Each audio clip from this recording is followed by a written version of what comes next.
परिचय देंगे? क्या हुआ है जिसके कारण आपको थाने में आना पड़ा, और कई बार आप आ चुके पहले भी, इसका मुख्य कारण क्या बताएंगे? अरे मेरी लड़की थी, उनका शादी होना था। 3 दिन पहले शादी होना था उनको, 19 तारीख से चालू होता। वो 10 बजे करीब मैं जैसे बाथरूम से गया, वो बोले कि मैं दुर्ग जाऊँगा। सामान शादी का तैयारी चल रहा है, बोले कुछ सामान घटा है कुछ, इसलिए अपना जा रहा है ऐसा कर। बोले ठीक है बेटा ऐसा करके बोला। इसके बाद क्या हुआ? उसके बाद में फिर फ़ोन लगाया, फिर थोड़ा दोपहर तक हो गया, जैसे 10 बजे की क्या है दोपहर तक हुआ। फिर फ़ोन लगाया, तो बोले बात किए, बोले कहा लाऊँ ऐसा करके, फिर बोले थे बात करी थे अपन माता से, तो ठीक है बेटा कुछ सामान वाला लेते आ जाओ।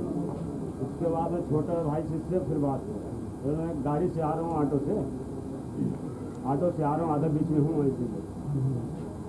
2:54 के बाद में जहाँ से फिर लगभग 2:30 बजे से ऊपर मोबाइल पर। आपको इस बारे में कब जानकारी मिली? मेरे को जानकारी तो मिला नहीं था उतना समय। मैं शाम को उसके घर गया पता करने, इधर उधर खोजा मैं उसको, फिर मैं उसके घर गया। थाने में कब रिपोर्ट लिखा है आपने? हमने 24 घंटे के बाद में 16 को। तो क्या आश्वासन दिया गया पुलिस प्रशासन द्वारा? हाँ काम कर रहे हैं, मिल जाएगा सब खाली। आपको उस लड़की के बारे में, लड़के से संबंध आपकी विद्या के बारे में, विद्या का इस बारे में आपको कब जानकारी मिली थी? आपको भी घर में पता नहीं था? किसी को भी नहीं पता था। धन्यवाद। नमस्कार, मैं उज्जवल धर्मपालन, वार्ता 24 न्यूज़ के लिए जेवरा थाना से। आज एक घटना घटी है जहां पे बजरंग दल, विश्व हिंदू परिषद सारे के सारे इकट्ठा हुए हैं। जानते हैं आज की इस घटना का कारण क्या है, अपना परिचय देंगे आप? आज क्या हुआ जो आप लोग को यहाँ आना पड़ा? ये घटना ऐसा है, लव जिहाद का मामला पता चल रहा है। ये कहीं न कहीं बार बार साहू समाज को चुनौती दे रहा है, साहू समाज की बर्दाश्त नहीं कर रहा है।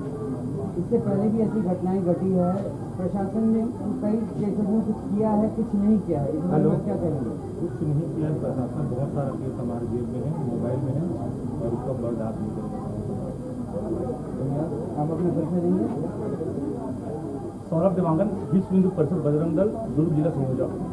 आज जो ये घटनाक्रम चल रहा है, आप लोग यहाँ इकट्ठा हुए हैं, इसका कारण क्या है? हमारी बहन है, दूरदर्शन में रहती है, वो एक 15 तारीख से किसी के साथ मतलब शादी के बाद भी ये जो जानकारी मिली हमको विश्व हिंदू परिषद को, तो हम उसके परिवार वाले यहाँ थाने में आके परिचय पता किए, जानकारी मिली कि उनके परिवार लोगों, आसपास के लोगों से और इधर थाने से कि वो मुसलमान लड़की के साथ गई है, और इस तरह की घटना बहुत सुनने आ रही है, जानकारी में आ रहा है। और उसके बाद जब पता चला कि आज 15 तारीख से वो लड़की इस लड़के के साथ गई है और आज है 25 तारीख, उसके बावजूद 10 दिन होने के बाद भी प्रशासन आज तक किसी प्रकार का कोई कार्रवाई नहीं किया है, ना प्रकार ढूंढने का कोशिश की है, तो पूरी प्रशासन की चूक है, जिसके कारण विश्व हिंदू परिषद बजरंग दल को सामने खड़े होकर इसके लिए मांग करना पड़ रहा है। प्रदेश में अभी भाजपा की सरकार है, इसके बावजूद भी कार्रवाई न होने का क्या कारण है? हम सरकार को नहीं बोलेंगे क्योंकि वो अपना काम कर रही है, लेकिन ये जो मानसिकता है, जिहादी मानसिकता के लोग इस तरह का कार्य करते हैं, जो एक काफिर समझने वाले हिंदू धर्म को वो काफिर बोलते हैं, हिंदू धर्म को काफिर समझ के वो लोग हमारे धर्म के बहनों बेटियों को वो इस टाइप का प्रलोभन लालच देते हैं कि वो उनके साथ चल पड़ती है, न जाने क्या करते हैं। और इसके लिए विश्व हिंदू परिषद बजरंग दल हमेशा तत्पर रहा है और आज भी है, और हम जब तक अपनी बहन को यहाँ से, जब तक हम बहन को देख न लें, बात ना कर लें, विश्व हिंदू परिषद बजरंग दल की अभी कहानी को छोड़ने वाला नहीं है। मेरा नाम विशाल राघव प्रसाद ताम्रकार है। आज जो घटना घटी है और आप लोग जो थाने का घेराव कर रहे हैं, इसका मुख्य कारण क्या है? नहीं, घटना तो आज नहीं घटी है, घटना 15 तारीख को घटी है, और 19 तारीख को जिस लड़की का शादी था, विवाह था, जो लड़की स्वयं अपने पति के लिए ड्रेस खरीदी, टीवी ली, फ्रिज ली, कूलर ली, सब अपने मुताबिक ली, वो लड़की जब अचानक गायब हो जाती है तो ये चिंता का विषय होता है। और 15 से 25 तारीख के बीच यदि प्रशासन में बैठे प्रशासनिक अधिकारी लड़की को पता नहीं लगा पाते तो ये दुर्भाग्य का विषय है। कहीं ना कहीं कैरवा चोरी के मामले जैसे संख्या में बढ़ते जा रहे हैं, इस बारे में आप क्या कहेंगे? ये सिर्फ छत्तीसगढ़ की बात और केरला की बात नहीं है, ये भारत देश के सभी राज्यों में हो रहा है, जिसका सबसे बड़ा प्रमाण देश की राजधानी दिल्ली में साक्षी को साहिल ने पत्थर पटक कर निर्ममता से मार डाला, जिसका सीसीटीवी फुटेज आप सबने देखा। वैसे ही शाहरुख हुसैन ने झारखंड में अंकिता को जिंदा उसी के घर पर जला दिया गया।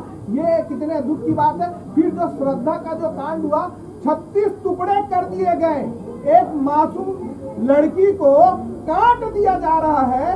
ये चीजें क्या हो रही है आफ्ताब के द्वारा। तो हम नहीं चाहते ये साहू परिवार की जो लड़की है उसको भी कटे मरे फांसी पे लटके हम नहीं देखना चाहते।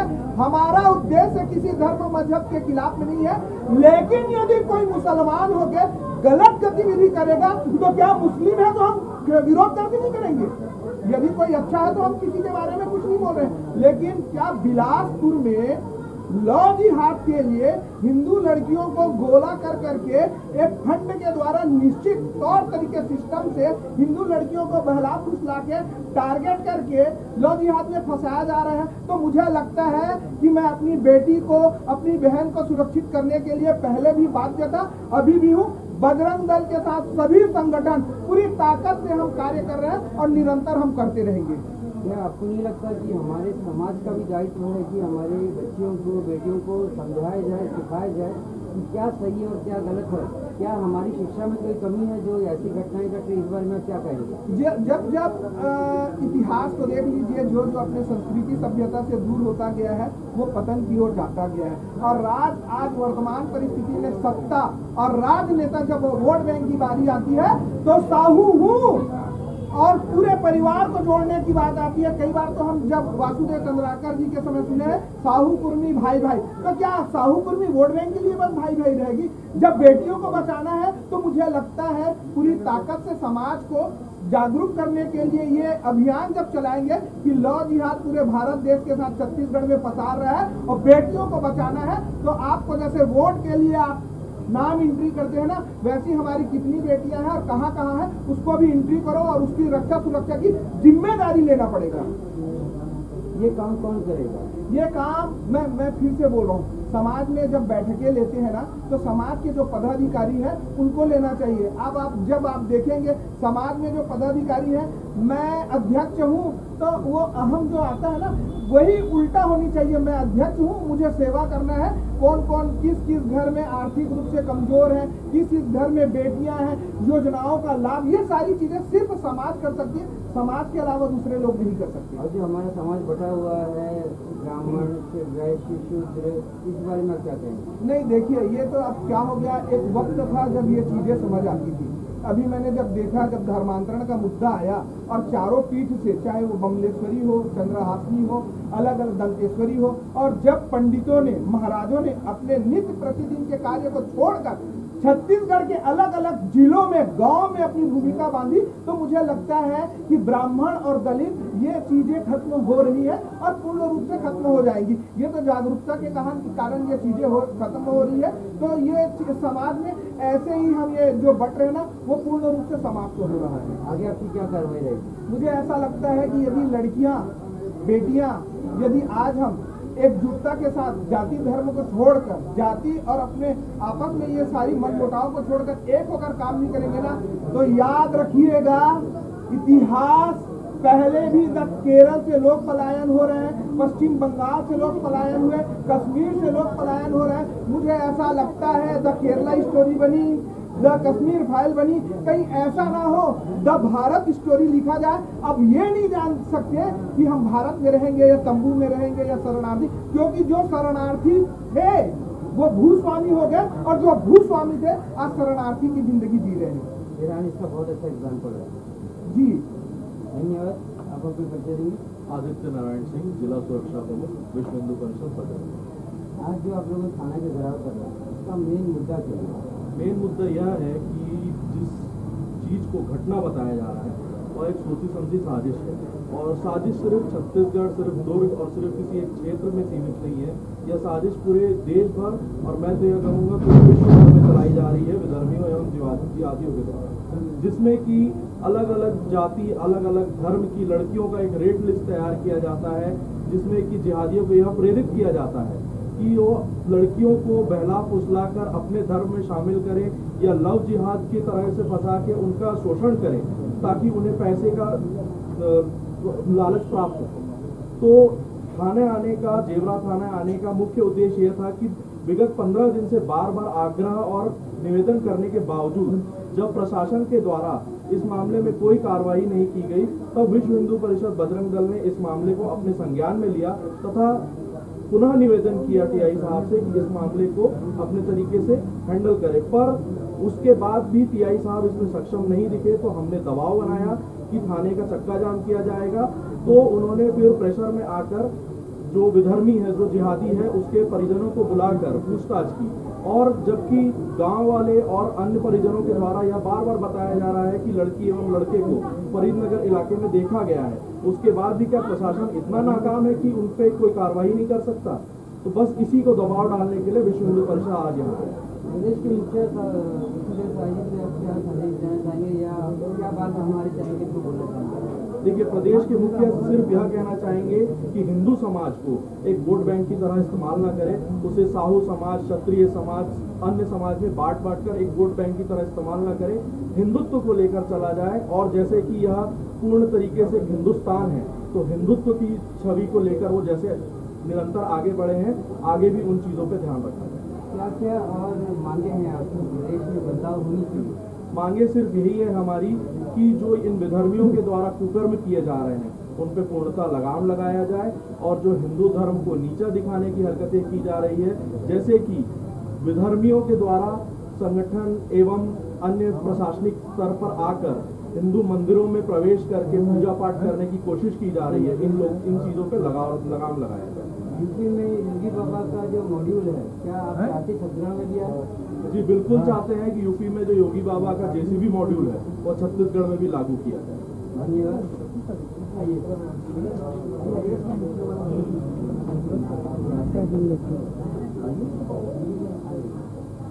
आप अपने परिचय देंगे?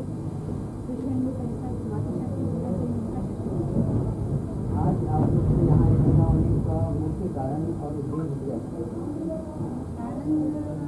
हमारी बहन की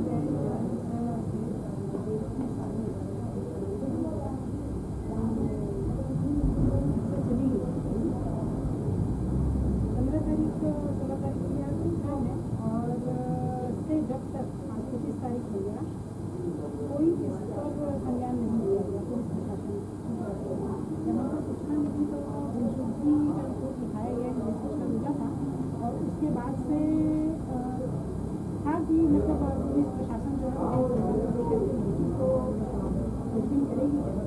लेकिन अभी आज 10 दिन बाद में ये पता चल रहा है कि उसके खिलाफ कोई कार्रवाई नहीं हुई, उसको छानबीन किया गया, ना उस पर क्या एक्शन हो रहा है, कोई कुछ भी नहीं बताया गया। तो आज उनके परिजन जो है वो थाने को पहुँचे हैं और बजरंग दल वाले हमारे भाई लोगों को बताया गया इस मामले को लेकर के कुछ ऐसी बातें हैं करके, तो वो सब आ करके यहाँ पर आज प्रशासन में दबाव बनाया गया। तब कहीं जा करके आज जो है वो लड़के के परिवारजन को बुला करके पूछताछ कर रही है। आपसे एक छोटा सा प्रश्न करना चाहूँगा मैं कि माँ सबसे पहली गुरु होती है हमारी, क्योंकि माँ के बाद ही हम किसी शिक्षक के पास जाते हैं। क्या आपको नहीं लगता कि हमको हमारे घरों से ही शुरुआत करनी चाहिए, जहाँ पे बच्चियों को सही और गलत के बारे में बताया जाए? और हमारे समाज का क्या ये कर्तव्य नहीं है कि हम जैसे विश्व हिंदू परिषद हो गया, बजरंग दल हो गया, RSS हो गया, कई ऐसी संस्थाएं जो हिंदू रक्षा के लिए काम कर रही है, क्या उनको दायित्व नहीं है कि वो घर घर जाकर या बच्चों को एक घंटे का क्लास कर हफ्ते में 2 दिन हमारी संस्कृति के बारे में, हमारे एक जीवन शैली के बारे में क्या सही है और क्या गलत है ये सिखाना चाहिए? इस बारे में क्या कहना चाहेंगे? इसकी शुरुआत हम कर चुके हैं। विश्व हिंदू परिषद मातृशक्ति के माध्यम से महिलाओं का गठन भी हो रहा है और साथ ही बाल संस्कार केंद्र भी लगाया जा रहा है। कई जगहों पर शुरू कर चुके हैं और धीरे धीरे शुरू करवा ही रहे हैं कि हफ्ते में 1 दिन 1 घंटे का क्लास, 1 से 1.5 घंटे का क्लास बच्चों को लेकर के, जिसमें 3 साल से लेकर के 20 साल तक के 15 साल तक के बच्चों को, चाहे वो लड़के हों चाहे लड़कियाँ हों, उन लोगों को लेकर के बाल संस्कार केंद्र शुरू किया जाए। आपसे एक बार सवाल मैं करना चाहूँगा, मैं मंदिर जाता हूँ तो मंदिर में जो वेशभूषा पहन के जो घर से लड़कियाँ आती है, क्या उनके माँ पिताजी को ये वेशभूषा दिखाई नहीं जा रही कि मंदिर जा रहे हैं? इस बारे में आप क्या कहेंगे, क्या आह्वान करना चाहेंगे अभिभावकों से? ये जो लोग आजकल वेस्टर्न कल्चर को जो अपना रहे हैं, बढ़ावा दे रहे हैं। मतलब पहले अपनाते रहे और हम तक अपना ही रहे। शिक्षा हम लोग कहते हैं कि उच्च शिक्षा देना चाहिए। उच्च शिक्षा के साथ साथ हम लोग ये बताना भूल जाते हैं कि हमारी संस्कृति का भी हमको ध्यान रखना चाहिए, है ना। क्योंकि सबसे पहली चीज़ होती है अपनी संस्कृति में पहनावा। पहनावा को हम जब तक ख्याल नहीं रखेंगे और हर माँ बाप अपनी बेटियों का पहनावा का ख्याल नहीं रखेगा, तब तक हम इन चीज़ों को सुधारना थोड़ा सा मुश्किल होगा। लेकिन ये एक चीज़ और भी है कि वो तो सही है अपने जगह पर, जो हम जैसे भाइयों ने बताया कि धर्मी लोगों की जो मानसिकता है उस पर पहनावा जो है वो मैटर नहीं करता। उस पर जो है वो तो गाँव की लड़कियाँ हो गई, चाहे शहर की लड़कियाँ हो गई, चाहे दिल्ली की लड़कियाँ हो गई, चाहे आज हमारे दूर की लड़कियाँ हो गई, वो तो सभी जगह फैले हुए हैं और सभी जगह अपना कार्य कर रही हैं। पहनावे से कोई दिक्कत नहीं, पर मंदिर जैसी जगह पे जाते जहाँ पे शुद्ध माना जाता है, वहाँ पे पहनावे का महत्व क्या है आपकी नज़र में? वहाँ पर तो अपनी संस्कृति को लेकर के पहनावे पर ध्यान देना चाहिए और मर्यादा में रह करके ही हमको करना चाहिए। धन्यवाद। आपसे वापस एक सवाल करना चाहूँगा, हमारे प्रदेश के मुखिया और देश के मुखिया से आप क्या संदेश देना चाहेंगे और क्या आह्वान करेंगे जनता से? जनता से और प्रदेश के मुखिया से तो मैं यही कहूँगा, यदि ऐसे कोई पद विशेष स्थान पर लोग जब बैठते हैं तो उनको स्थितियों को देखकर आपातकालीन की स्थिति मैं भी बोल सकता हूँ, क्योंकि जो बेटी से ही संसार भरा पूरा लगता है और बेटियों के लिए जब इस तरीके से योजनाबद्ध तरीके से गलत कार्य हो रहे हैं तो तुरंत गृह मंत्री से बात करके, तुरंत मंत्रिमंडल को बैठ करके स्पष्ट आदेश प्रत्येक थाने में देना चाहिए कि यदि थाने में इस तरीके से प्रकरण आता है तो आप बिना संकोच पहले उठाओ। और क्योंकि देखा गया कि दीदी अभी बता रही थी कि बेटियों को बेचने की तैयारी हो रही थी, तो भारत देश में बेटियों को बेचा जा रहा है, ये योजनाएं चला रहे हैं, तो ये दुख की बात है। ये मुझे लगता है मेरे दृष्टिकोण से कि तुरंत आपातकालीन स्थिति बैठक बैठा के पूरे प्रशासनिक अधिकारियों को लाइन में लेकर ये चीजों पर विराम लगाने के लिए कार्य करने की आवश्यकता है। क्या आपको नहीं लगता कि अगर ये चीज़ों पे अगर पूर्णतः रोक नहीं लगाई जाए तो ये तालिबान बनने में ज़्यादा दिन नहीं लगेगा? अरे स्थितियां खराब है, कैसे मैं बताऊं। मैंने तो इतनी बड़ी बात बोल दी कि जो लोग जैसे हमने देखा केरल से पलायन हो रहे हैं, पश्चिम बंगाल से पलायन हो रहे हैं, अलग अलग राज्यों से पलायन हो रहे हैं, जहां जहां संख्या बढ़ती गई। झारखंड में तो रविवार के बदले शुक्रवार को छुट्टी दे रहे हैं करके सुनने में आ रहा है। तो संविधान की धज्जी उड़ते देखना है तो आप देख लीजिए। तो तकलीफ की बात यही है कि द केरला स्टोरी तमाम मूवी बनी, ऐसा ना हो द भारत स्टोरी लिखा जाए और हम कहाँ रहे ये समझ नहीं आएगा। तो आज विराम लगाने की आवश्यकता है। कर्नाटक में 10% की छूट आरक्षण दिया गया है मुसलमानों के लिए, वैसे ही देश के अलग अलग राज्यों में ये चीज़ें हो रही है, इस बारे में आप क्या कहेंगे? देखिए, इस बात का तो मैं पूर्णतः विरोध करता हूँ कि किसी जाति विशेष को आरक्षण दिया जाए, क्योंकि जाति विशेष आरक्षण पूर्णतः एक दीमक की तरह काम करता है, जिसमें कि लोगों को सिर्फ और सिर्फ असक्षम बनाया जाता है। अगर आपको आरक्षण देना ही है तो आर्थिक स्तर पर दिया जाए, जो आर्थिक तौर पे निम्न वर्ग है उन्हें दिया जाए। और यह इस तरीके के आरक्षण देकर हम विधर्मियों को, जिहादियों को और असामाजिक तत्वों को बढ़ावा दे रहे हैं, जिसके कारण वो और एनकरेज होकर बस्तियां बना रहे हैं, मोहल्ले बना रहे हैं, जहां हिंदू मोहल्ले, जहां अन्य समाज के मोहल्ले हैं, वहां ये घुसते हैं, एक घर बनाते हैं और धीरे धीरे वो पूरा मोहल्ला कब्जा लेते हैं। तो इस तरीके के जातिगत आरक्षण का पूर्णतः विरोध किया जा रहा है। पाकिस्तान और बांग्लादेश से कई शरणार्थी आ रहे हैं अवैध तरीके से, उनका ration card, voter ID card, Aadhaar card और ड्राइविंग लाइसेंस सब कुछ बन रहा है। ये कौन बना रहा है और इसके ऊपर रोक कैसी लगाई जा सकती है? देखिए, मुझे यह बताते हुए भी शर्म आती है और बताते हुए बहुत बुरा भी लगता है कि हमारे कुछ प्रशासनिक कुछ शासन के लोग इसमें मिले हुए हैं और पूर्णतः उनसे साठगांठ बनी हुई है, जिसके कारण उनके सरकारी दस्तावेज बनाए जाते हैं। और मुझे यह समझ में नहीं आता कि कोई इतना कैसे निम्न स्तर पर गिर सकता है कि अपने धर्म के विरुद्ध जाकर उनका आधार कार्ड, राशन कार्ड और ड्राइविंग लाइसेंस जिस तरीके से आपने बताया वो बनाते हैं और भारत के नागरिक बन जाते हैं। तो यह पूर्णतः जो हमारे जिम्मेदार हैं, जैसे कि प्रदेश के मुखिया हुए, देश के मुखिया हुए, उन्हें इस पर एक कड़ा कानून बनाना चाहिए कि जो भी पलायन करता है, दूसरे देश के शरणार्थी हैं, उन्हें पूरी तरीके से जांच किया जाए, उसके बाद ही उनका कोई दस्तावेज बनाया जाए। और अगर मुझसे पूछा जाए, मेरी स्वयं राय ली जाए, तो मैं तो पूर्णतः प्रतिबंध चाहूंगा शरणार्थियों को। जैसे कि आपने देखा कि एक बालिका के ढूंढने पर इतना बड़ा एक कोशिश की गई है उसको बचाने की, उसको ढूंढने की, बजरंग दल, विश्व हिंदू परिषद और भाजपा द्वारा। मैं कैमरामैन राजीव रंजन के साथ ओजस धर्मपालन, वार्ता 24। सर, आज जो लोग आए हैं आपसे मिलने के लिए, इस बारे में आप क्या कहेंगे? दिनांक 16/4/24 को एक गुमशुदगी दर्ज हुई थी। लड़की के पिता महेश साहू ने अपनी लड़की देखनी चाहू उम्र 28 वर्ष से गुमशुदगी दर्ज कराया था और बाद में इसमें जांच को लिया गया। जांच द्वारा मालूम चला कि लड़की किसी मुस्लिम लड़के के साथ गई है, जिसकी गुमशुदगी रिपोर्ट दर्ज करके जाँच कार्रवाई की जा रही है। सर, 10 दिन हो गए, इसके बाद भी लड़का फरीदनगर में है करके बताया गया है, तो आप लोग कार्रवाई क्यों नहीं कर रहे? नहीं, ये गलत जानकारी है। हमें गए थे फरीदनगर, वहाँ से भी जानकारी नहीं मिली, कोई लड़का नहीं है। दोनों का मोबाइल नंबर बंद है, लोकेशन नहीं मिल पा रहा। चलिए, थैंक यू।